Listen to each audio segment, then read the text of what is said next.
naka-on yung ano, yan. Yun guys, so yung kita niyo yung mga bangko. Yan guys. Yan, walang tao dyan guys ha. Tapos yung electric fan sa itaas.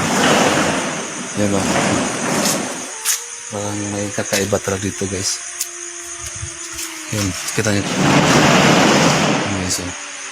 Yan guys. Kita nyo. Yan guys o. Kita nyo.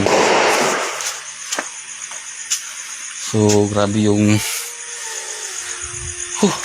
so, kailangan natin i-off yung ano. Sabi, nakakatakot dito guys, sobra.